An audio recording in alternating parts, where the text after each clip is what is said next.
Welcome once again.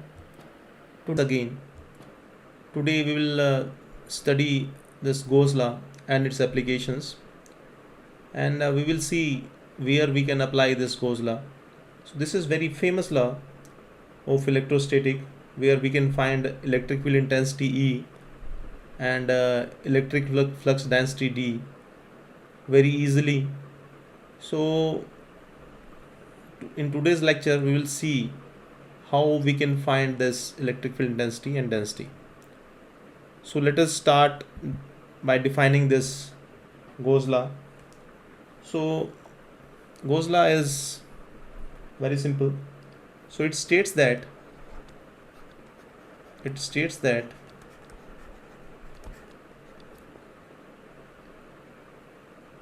total output flux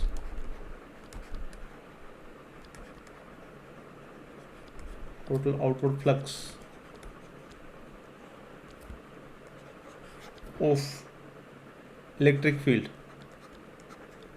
total output flux of electric field over any closed surface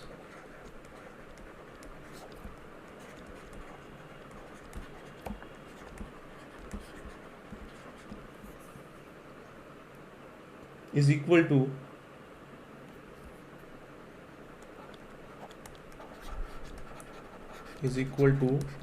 total charge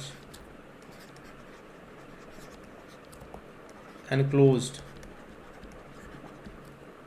by that surface.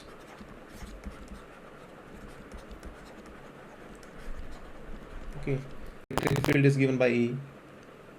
So total output flux is given by this E dot ds. Okay, so the arrow on this letter signifies the vectors. So that will be equal to Q by epsilon naught. So this is the Gauss law. Okay, this is the Gauss law. The Gauss law in the integral form, and you can also write its differential form like this: del dot E is equal to rho by epsilon naught. This is the differential form because we have del here, and this is the integral form. Okay, and both are same. Okay, representation is different. So to apply this Gauss law, we require surfaces that is called as Gaussian surfaces.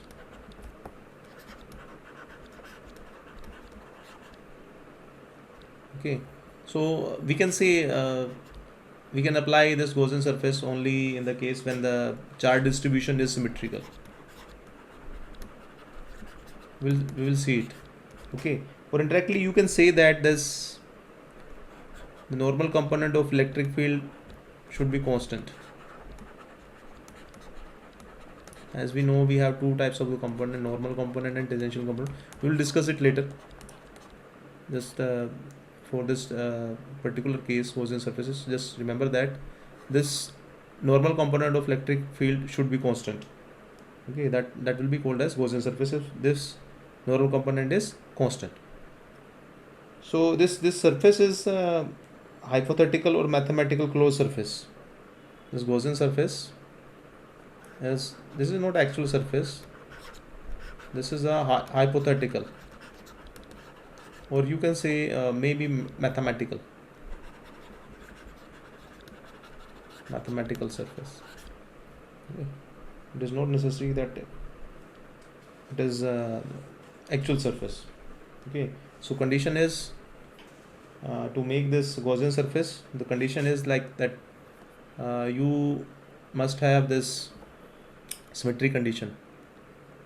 Charge distribution should be symmetrical, and this normal component of electric field should be constant. So let us take some examples.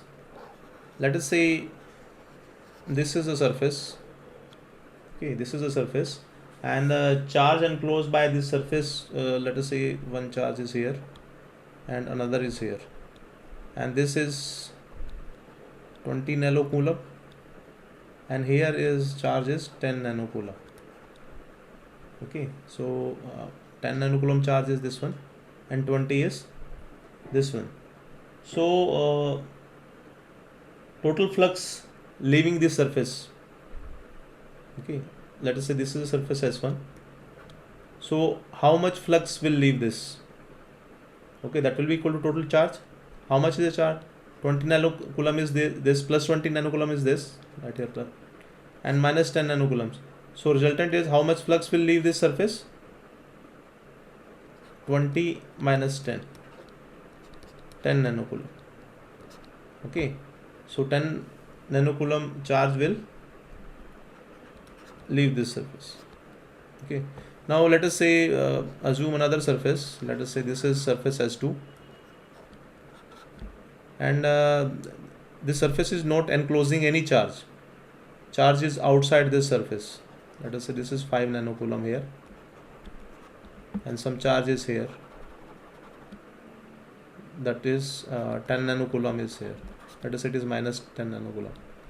So how much will be the flux for this surface leaving this surface S2? That would be 0, because no charge is enclosed. Okay, so only the charge enclosed by surface will affect the total outward flux. Okay, and this flux would be outward or inward. It depends on this polarity of the charge. Okay, here this algebraic sum of these charges is plus 10, so flux is outward. Okay, let us say take another example. Take this example. If one charge is here, minus 20 nanocoulomb, another charge is here, plus 10 nanocoulomb, so the resultant of both is, for this surface, resultant is minus 10 nanocoulomb. Okay, so flux will be inward. Okay, the flow will be inward, and this Gauss law is applicable everywhere, whether the Gaussian surface is available or not, because we have so many problems in which we cannot have these Gaussian surfaces. Okay, because the charge distribution may or may not be symmetrical. We have many situations in which this charge distribution is not symmetrical, but this Gauss law is applicable everywhere. Okay, and this normal component of electric field should be constant. Okay, so now let us move to this another. So we need to find out electric field intensity by this point charge. Here this is a point charge having the value Q. Okay, so for the point charge, a sphere will be a Gaussian surface, because this point charge will distribute the electric field, or the charge distribution will be equal in all the directions. Okay, you find out here, here, here, in all the directions electric field will be same. Okay, we can say that this is symmetrical charge distribution. So the Gaussian surface will be like that. Okay, and we need to find out at this point P, we need to find out value of D and E by using Gauss law. So it is very easy to find out electric field intensity. So we have to start with this Gauss law.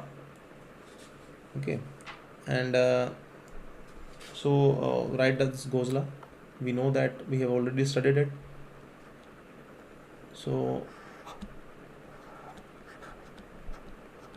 E dot ds is equal to Q by epsilon naught. Yeah, this is easy. Now let us see, we can write this this is small r, so you can write this unit vector in this direction is ar, small r, ar. Okay, and now you can write this electric field intensity E. This is a vector, so you can write AR ER. Okay, electric field intensity is given by AR ER. Similarly, the surface is also vector. The surface is also a vector. So for that surface, we can also write this AR DSR. Okay, put this value in here in this equation. So you will get AR ER dot AR ds is equal to total charge is Q. So if we are talking about this free space, we can write here epsilon naught. So what is AR dot AR? It is 1, and this electric field intensity is constant throughout this zone. So we can take it out of this surface. So you can write here ER. So this is DSR. That will be equal to Q by epsilon naught. Okay.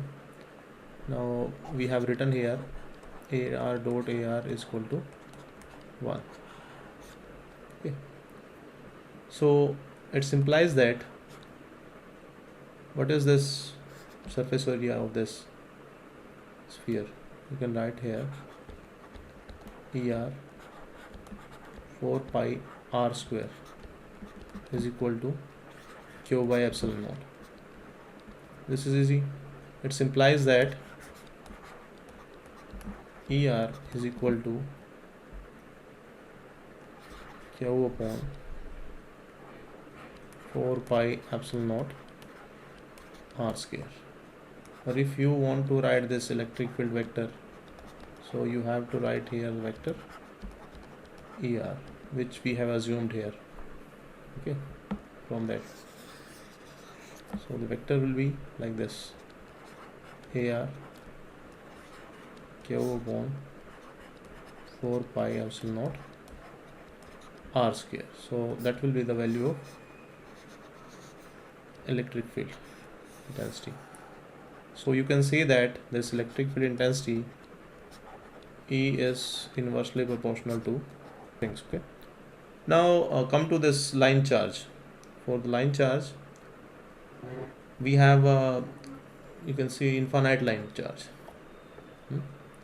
We have this infinite line charge which is lying on the z-axis. Okay, length is infinite. Okay, we have taken finite length. Let us say the length we have taken is capital L. And again this point P is here, and the radius. So for the line charge, symmetry Gaussian surface will be cylindrical in shape. Okay. So symmetry will be like the Gaussian surface we assumed here is cylindrical. So again this R is the radius of that cylinder, and we need to find out this D and E. And line charge density on this infinite line charge is rho L coulomb per meter. This much is the line charge density. So again we will start with this Gauss law by writing this E dot ds is equal to Q by epsilon naught. Okay, so we can now here we have cylindrical symmetry. So we can do it by using two methods.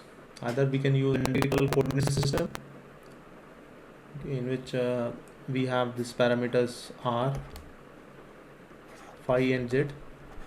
For coordinate system you can see my video. Okay, so we can use this cylindrical coordinate system, or we can do it directly. Okay, so I'll tell you both the methods. So if you want to do it directly, now again you can write this. Again, this will be a radial electric field. You can write as AR ER, and this DS you can write ARDS. Put the values. And what would be this charge? This charge density is rho L and total length is L. So charge will be equal to rho L into L. So put these values and solve. I am writing here directly. So this A dot AR will be 1, and this will be come out DS is equal to rho L L divided by epsilon naught. What is this DS? 2 pi RL. For this cylinder, what is the surface area? 2 pi RL. So cylinder, that is 2 pi RL is equal to rho L L divided by epsilon naught. So L will be cancelled out. So you can write here epsilon R is equal to what? Rho L divided by 2 pi R. This implies that electric field intensity is equal to AR rho L 2 pi R. Okay, this is the first method. We can do it by using another method. Okay, second method is also here, in which we can use this cylindrical coordinate system. Because of this cylindrical symmetry, we can also use cylindrical coordinate system. So for that, so as you can see, we have this variation here, variation in this z direction. Okay, and if you need to find out this surface DSR, what is DSR? As we are using these coordinate system R, phi, z. If you want to write this surface, so the value of this surface will be d phi dz. So variation with respect to phi and z. If you don't know about this cylindrical coordinate system, you can see my previous videos. Okay, I have a special video on this. Okay, now E dot ds. So the value of ds is R d phi dz. So variation is double integration is there. Okay, so what is the variation of this L? Z. It is from 0 to L. Okay, it is from 0 to L. And what is the variation of phi? You know that the range of the phi is 0 to 2 pi. Okay, so ER R d phi dz. So solve this. You can solve this. Okay, now we know that this z component of electric field is not there. Okay, so z component of electric field is 0. So again by solving this equation, you will get same this one. Okay, so you can use this method, or you can do it directly. You can also use this cylindrical coordinate system. So here you have to remember this electric field for a line charge is directly proportional to inverse of the distance. This sheet charge, let us take simple example. We have a infinite sheet charge. Okay, this is an infinite sheet. sheet shown here is infinite in length. So we have taken a rectangular Gaussian surface here. Okay, and for rectangular Gaussian surface, this we have to find out. So this surface will emit in two directions, upward and downward, because it is surface. Okay, and this surface charge density is rho s, coulomb per meter square. Okay, and let us see, the area is given by this area of this Gaussian surface we have assumed as A. So we can see that a charge distribution is symmetrical here. So the value of D and E, electric field intensity and density, will be again start using this Gauss law. So E dot ds is equal to Q by epsilon naught. Now here we need to find out this, let us say this is top and this is bottom here. So we need to find out this electric field intensity separately for this bottom and this top part. So we can write this here. This is z direction. Okay, so this direction is plus z, and this direction is minus z. Okay, so the component here is plus az. So you can write for the top part. Okay, for the top part we can write this E dot ds. You can write it as az dot az ds. Okay, that will be equal to what? So that will be cancel out az ds. This is for top. Now for bottom part. Okay, for bottom part you need to write this again. So electric field intensity E dot ds for the bottom part will be equal to minus az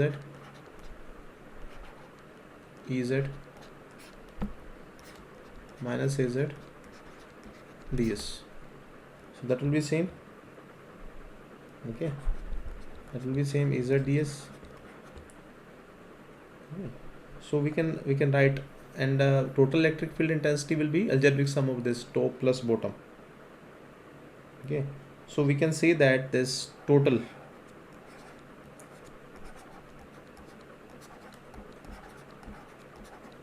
is equal to what? 2 of integration of Ez ds, sum of these two. Okay, so you can take this Ez out of the integration because it is constant throughout this surface. So what is this? This is area is A. So what is ds? Okay, what is ds? How much is the total area? A is the area. We have assumed that A is area. So you can write this to Ez A. Okay, so we have found this. Put the value here. Put the value of this E dot ds. So what would be this Q? So Q here would be rho s into A. So put this value E dot ds value and a Q by epsilon value here. So value of this E dot ds integration is this one, and you can write here rho s A divided by epsilon naught. So this A will be cancelled out, and Ez is equal to rho s divided by 2 epsilon naught. So this is that, and you can see here for a surface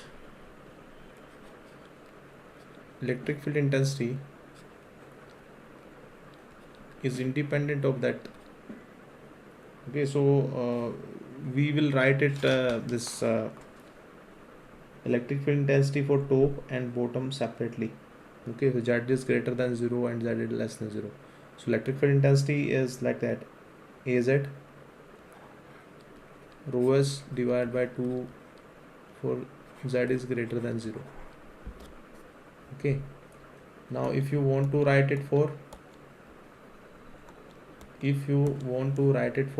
this z is less than 0, so what will you write? You will write like that: electric field intensity is equal to minus Az rho s 2 epsilon naught. Okay, for z is less than 0. Okay, so two cases are there. So now here you can see Az is independent of distance from where you are finding the electric field. Okay, no R is here. If you compare it with the point charge and line charge, no R here. Okay, so you can say that, or roughly you can compare it with the, if you have a point charge. Okay, this is roughly corresponding to simple light bulb. Okay, and in case of this line charge, this will be roughly corresponding to this type of tube. Okay, and this sheet charge is roughly corresponding to this panel lights. So we can say that here for the point charge, in the case of point charge, this electric field intensity is directly proportional to 1 upon r square. And this, okay, they are not exactly equal, they are roughly equal. We can compare them. Okay,